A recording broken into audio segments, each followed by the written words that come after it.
आप मेरे चैनल पर नए हैं तो मेरे चैनल को लाइक, सब्सक्राइब, शेयर करें। यह कहानी एक छोटे से गांव रामपुर की है। उस गांव में दो किसान रहते थे। एक का नाम था गोपाल और दूसरे का नाम चंदन था।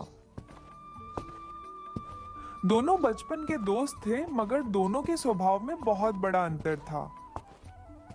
जहां गोपाल बहुत ही मेहनती और मिलनसार किस्म का इंसान था, उसके मन में कोई भी छल कपट नहीं रहता, और दूसरी तरफ चंदन बहुत ही बड़ा, अलसी और कपटी किस्म का इंसान था।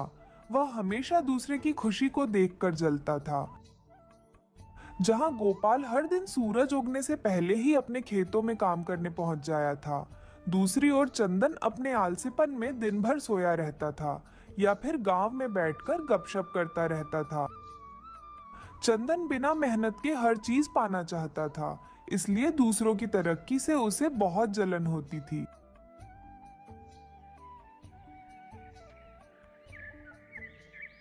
अरे वो भाग्यवान, मैं खेतों पर जा रहा हूँ। अगर खाना नहीं बना है तो छोड़ दो, मैं बाद में आकर खा लूंगा। अजी अभी खाना बन जाएगा। आप इतनी हड़बड़ी में क्यों हो? आप हमेशा ही ऐसा करते हो। पहले खाना बन जाने दीजिए और तब जाइएगा खेतों में।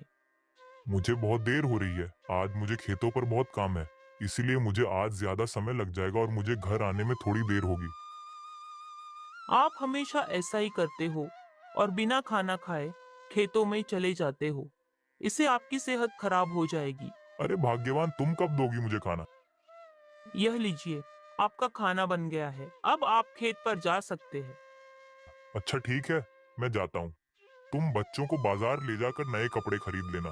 बच्चे नए कपड़ों के लिए जिद कर रहे थे। ठीक है जी, मैं बच्चों को बाजार ले जाऊंगी और नए कपड़े भी दिलवा दूंगी। आप उनकी चिंता मत कीजिए। आप बस अच्छे से अपना काम करके घर जल्दी आ जाना।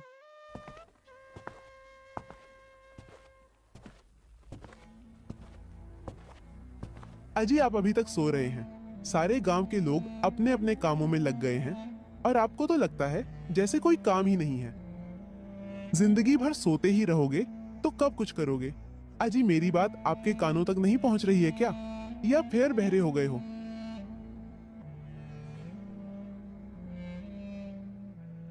अरे ओ चमेली रानी, तुम मुझे रोज सुबह सुबह इतनी बातें क्यों सुनाती हो?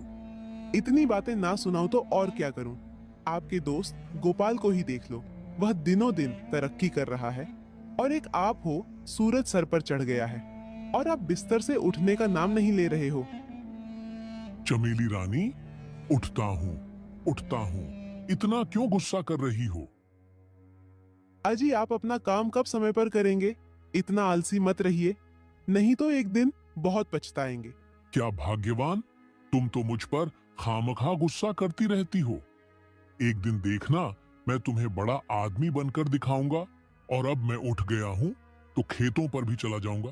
भला खेत कहाँ भागे जा रहे हैं? अब बस भी करो, सुबह से सुनाए जा रही हो। अब कितना बोलोगी? जा रहा हूँ नहाने। आप जल्दी से नहाकर आ जाइए, तब तक मैं आपके लिए खाना लगा देती हूँ। उसके बाद आपको खेत पर भी जाना है। सारा काम ऐसे ही पड़ा हुआ है।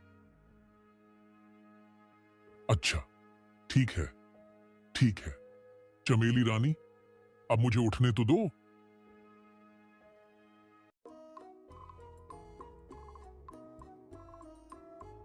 अरे चमेली रानी, तुम ये रोज रोज क्या बनाकर रख देती हो? सिर्फ दाल चावल कोई सब्जी नहीं बना सकती क्या?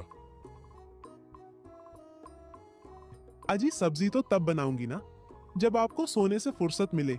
आप तो कुछ काम धाम कर नहीं रहे हो, तो कहाँ से खाने को मिलेगी सब्जी? मेरे पास जो थोड़े पैसे बचे थे उनसे मैं दाल खरीद कर ले आई हूँ। अगर आपको सब्जी खानी है तो जल्दी जाकर खेतों में काम कीजिए और थोड़े पैसे कमाइए। इसे तो कुछ भी कहता हूँ तो ये मुझ पर ही भड़क जाती है। इसे कुछ भी कहने से तो अच्छा होता कि मैं यही दाल चावल ही खा लेता हूँ। अच्छा तो ठीक है भाग्यवान, अब मैं खेतों पर जा रहा हूँ।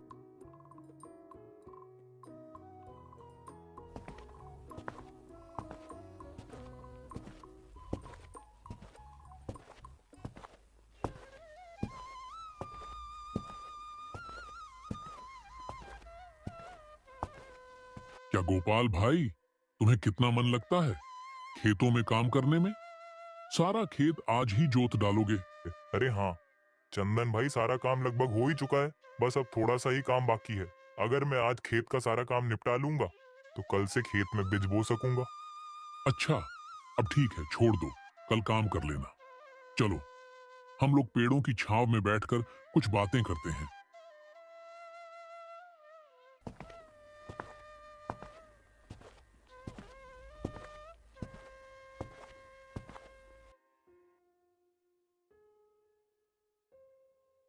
कितनी कड़ी धूप है, पता नहीं। गोपाल की इस मिट्टी का बना है, दिन रात बस खेतों में ही लगा रहता है। मैं एक काम करता हूं, थोड़ी देर पेड़ की छांव में बैठकर आराम कर लेता हूं। जब थोड़ी धूप कम हो जाएगी तो फिर आराम से खेतों में काम करूंगा।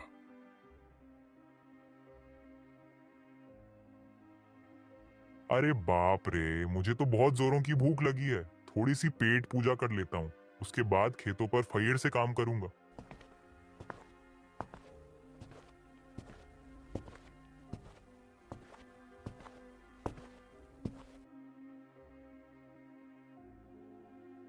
लगता है धूप अब थोड़ा कम हो चुका है।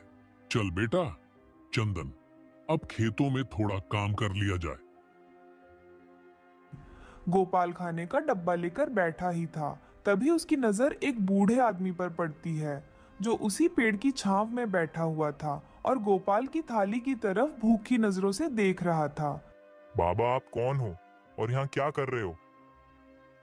बेटा, मैं एक गरीब भिखारी हूँ। मैं दूसरे गांव भीख मांगने गया था, मगर लोग एक गरीब की भूख को नहीं समझते। किसी ने मुझे भीख नहीं दी तो मैं अपने गांव लौट रहा था। इतनी चिलचिलाती धूप है कि मैं चलते चलते थक गया और इस पेड़ के नीचे बैठ गया। मेरी इन बूढ़ी हड्डियों में अब इतनी ताकत नहीं बची कि मैं ज्यादा भूख सहन कर पाऊं। बाबा, मेरे पास तो ज्यादा कुछ खाने को नहीं है। मेरी पत्नी ने मुझे रोटी और सब्जी दी है, इसे आप खा लीजिए।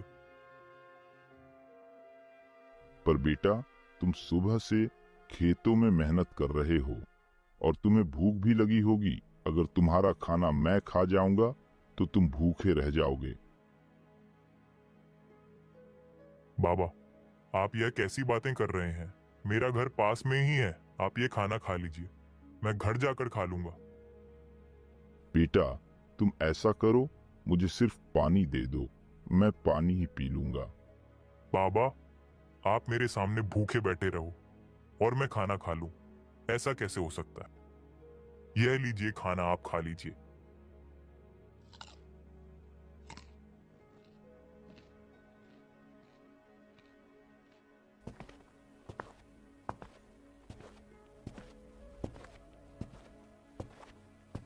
अरे ये गोपाल किससे बातें कर रहा है? लगता है कोई भिखारी है। चलो चलकर देखते हैं कौन है। अरे गोपाल, ये भिखारी कौन है? और तुमने इसे अपना खाना खिला दिया तो तुम क्या खाओगे?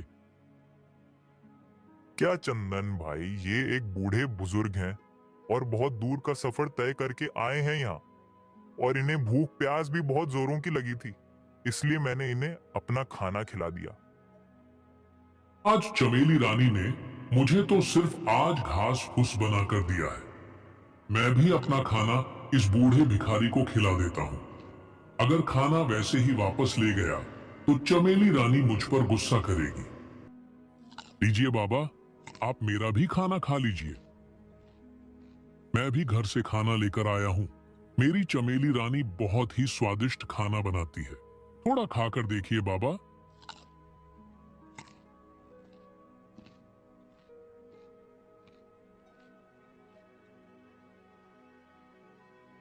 बेटा, तुम दोनों ने आज अपना खाना मुझ बूढ़े भिखारी को खिलाया है, इसके लिए तुम्हारा बहुत बहुत धन्यवाद। धन्यवाद कि कोई जरूरी नहीं है बाबा, आप तो हमारे पिता समान हो, और आपको भूखा रखकर मैं खाना खा लेता तो मुझे ये कभी अच्छा नहीं लगता। बाबा, आप तो हमें बस सिर्फ आशीर्वाद दीजिए कि इस बार हमारी फसल काफी अच्छी हो और हमारे परिवार को सुख शांति मिले। तुम दोनों को मेरा आशीर्वाद है। बेटा, तुम बहुत ही मेहनती हो और मेहनती किसान हमेशा सफल होते हैं। बेटा, तुम दोनों ने मुझे आज अपना खाना खिलाया है, इसलिए मैं तुम दोनों को भी एक भेंट देना चाहता हूँ। बूढ़ा भिखारी अपने फटे हुए झोले में से 2 थैले निकलता है और उसे गोपाल और चंदन को देता है। आप ये क्या दे रहे हो हमें? ये किस चीज के बीज हैं? क्या ये विशेष फसल के हैं? बेटा, ये कोई साधारण बीज नहीं है, ये एक जादुई बीज है। तुम इन्हें अपने खेतों में बो देना और ये उसी चीज के पौधे बनकर उगेंगे जिस पौधे का तुम नाम लोगे। बाबा, हम आपकी इस भेंट के लिए आपके बहुत बहुत आभारी हैं। बाबा, मैं इनकी बहुत अच्छे से देखभाल करूंगा और इन्हें रोज पानी दूंगा। लेकिन बाबा, अगर यह बीज जादुई है तो हमें इतनी मेहनत करने की क्या जरूरत है? बेटा, तुम ये बात हमेशा याद रखना, जादू उसी पर काम करता है जो उसकी कदर करता है। ये बीज अपने आप में शक्ति रखते हैं, मगर तुम इनकी सही देखभाल नहीं करोगे तो इनसे तुम्हें कुछ भी नहीं मिलेगा। हर दिन तुम इन्हें प्यार और मेहनत से सींचना, तभी ये तुम्हें फल देंगे। जी बाबा, मैं आपकी बातों को समझ गया हूँ। हम इन बीजों को रखेंगे और इनकी देखभाल बहुत प्यार से करेंगे। अच्छा बेटा, तो अब मैं चलता हूँ। शाम होने वाली है और मुझे दूसरे गांव जाना है।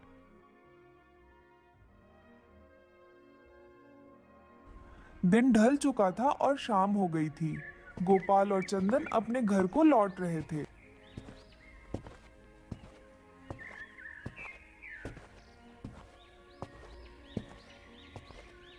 तभी रास्ते में चंदन और गोपाल दोनों आपस में बातें करने लगते हैं।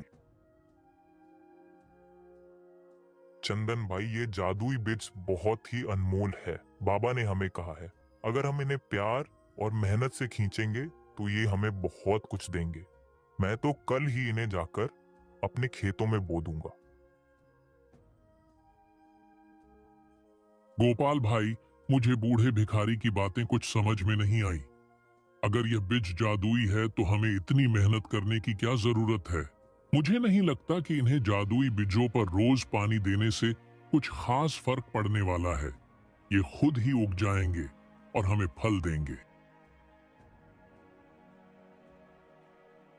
बाबा ने हमें साफ साफ कहा था कि प्यार और मेहनत के बिना कुछ नहीं मिलेगा, इसलिए हमें इनका पूरा फायदा उठाने के लिए इनकी देखभाल अच्छे से करनी होगी।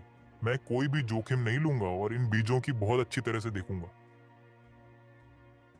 इसके बाद दोनों अपने अपने घर की ओर चल पड़ते हैं।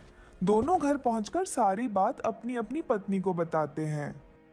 जी ये तो बहुत अच्छी बात बताई है आपने। लगता है अभी भगवान की भी हम पर बहुत बड़ी कृपा है। आपकी अच्छी किस्मत ही थी जो बाबा आपको मिले। सुजाता, तुम ठीक ही कह रही हो। वह बाबा किसी भगवान से कम नहीं थे हमारे लिए। कहने को वह एक भिखारी थे, मगर उनकी आंखों में एक अलग ही तेज था। जैसा बाबा ने कहा है मैं वैसा ही करूंगा। मैं इन बीजों की खूब सेवा करूंगा और इनकी देखभाल अपने बच्चे की तरह करूंगा।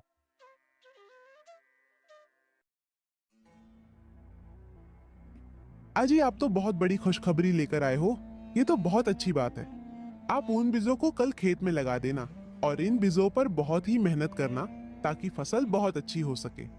फिर हम उन फासलों को बेचकर बहुत सारे पैसे कमाएंगे। हाँ चमेली रानी, मैं ऐसा ही करूंगा।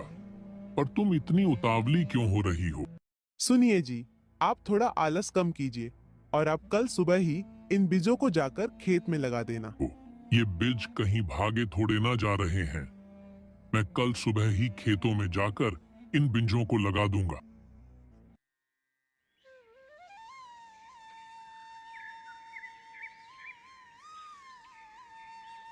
सुजाता, मैं खेतों पर जा रहा हूँ।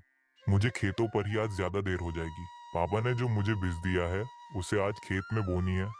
सुजाता, मेरा मन कहता है अगर हम इन बीजों की अच्छी तरह से देखभाल करेंगे तो हमें बहुत लाभ मिलेगा। हाँ जी, आप ठीक ही कह रहे हैं। ये लीजिए, आपका खाना समय निकालकर खा लीजिएगा। हे भगवान, आप अभी तक सो रहे हैं। ये आपको सोने से कब फुर्सत मिलेगी? आपको याद नहीं है क्या? आज खेतों में बीज रोपने जाना है। आप जल्दी उठिए और खेतों पर जाइए। आपने बताया था कि बूढ़े बाबा ने आपको जादुई बीज दिया है। तो चलिए, आप जल्दी उठिए। अरे हाँ हाँ, भाग्यवान उठ रहा हूँ। तुम हमेशा मेरे पीछे क्यों पड़ी रहती हो? लगता है तुम मेरी जान लेकर ही मानोगी। मुझे सब याद है। तुम क्यों बार बार मुझे याद दिला रही हो? अजी, आप इतना बेफिक्र होकर सो रहे हैं तो मुझे लगा कि आप भूल गए होंगे। अरे नहीं चमेली रानी, मैं कुछ नहीं भूला हूँ। मुझे सब कुछ याद है। तुम खाना लगाओ, मैं जल्दी से नहा लेता हूँ।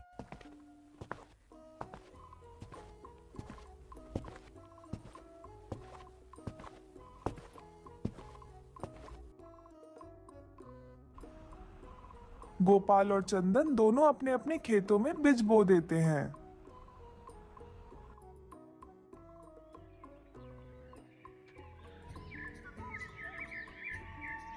अजी खेतों का काम अच्छी तरह से हो गया ना? हाँ भाग्यवान, खेतों का सारा काम अच्छी तरह से हो गया।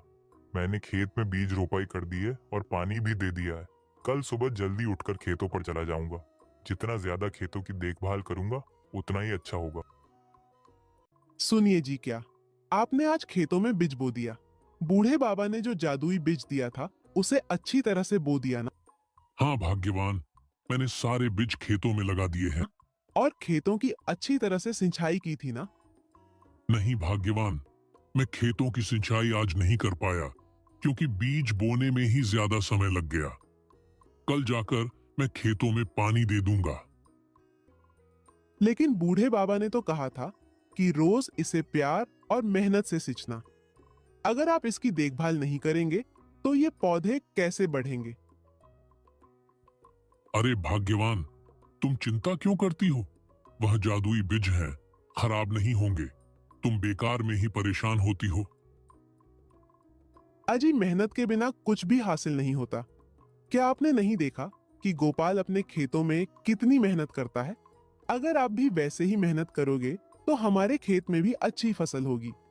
बूढ़े बाबा ने कहा है कि बीज जादुई है। मैं कल जाकर खेतों में पानी डाल दूंगा। गोपाल ने उन जादुई बीजों को खेत में बो दिया और हर रोज उनमें पानी देने लगा। उसने उन बीजों की इतने प्यार से देखभाल की जैसे उसका बच्चा हो। दूसरी ओर चंदन ने भी अपने खेत में बीज बो दिया, मगर उसने सोचा कि ये बीज तो जादुई है, तो इन्हें इतनी देखभाल की जरूरत नहीं है, और बाकी समय गांव में घूमकर गपशप करता रहा। कुछ समय बाद गोपाल के खेतों में हरी भरी कद्दू की फसल आई, जो देखने में गोल गोल मोटी ताजी थी। हर कद्दू आम कद्दू से काफी बड़ा था। उन लहलहाती हुई कद्दू की फसल को देखकर गोपाल बहुत ही खुश हुआ और उसने यह बात जाकर अपनी पत्नी को बताई। इस बात से गोपाल और उसकी पत्नी दोनों बहुत खुश थे। जब चंदन अपने खेत में फसलों को देखने के लिए पहुंचा तो अपने फसलों को देखकर बहुत ही परेशान हुआ। अरे यह बीज तो जादुई थे ना, फिर इनमें फसल क्यों नहीं आई? लगता है उस बूढ़े भिखारी ने मुझे धोखा दिया है। उस बूढ़े भिखारी ने मुझसे झूठ बोला कि यह जादुई बीज है, जबकि यह तो कोई साधारण बीज है। तभी चंदन की नजर गोपाल के खेतों पर जाती है। उसका खेत कद्दुओं की फसल से लहलहा रहा था, जिसे देख चंदन गोपाल के पास आता है। क्या गोपाल भाई, तुम्हारी फसल इतनी अच्छी कैसे हुई? लगता है उस बूढ़े भिखारी ने मुझे नकली बीज दिए थे और तुम्हें जादुई। नहीं चंदन भाई, ऐसी बात नहीं है। बूढ़े बाबा ने हमें जादुई बीज ही दिया था, लेकिन उन्होंने कहा था कि उन बीजों को प्यार और मेहनत से सिंचना होगा। मैंने हर दिन अपने खेतों में मेहनत की, उसमें पानी दिया और उसकी मिट्टी को ठीक किया। इसी वजह से मेरी फसल इतनी फलदार हुई, और तुम्हें तो मैंने अपने खेतों में अच्छे से काम करते हुए कभी देखा ही नहीं, तो शायद इसी वजह से तुम्हारी फसल इतनी अच्छी नहीं आई। अरे नहीं, ये मैंने क्या कर दिया? मैंने खुद ही अपनी पैर पर कुल्हाड़ी मार ली। अगर मैंने भी इन बीजों की अच्छे से देखभाल की होती तो आज मेरे पास भी गोपाल की तरफ कद्दुओं की फसल लहलहा रही होती। यह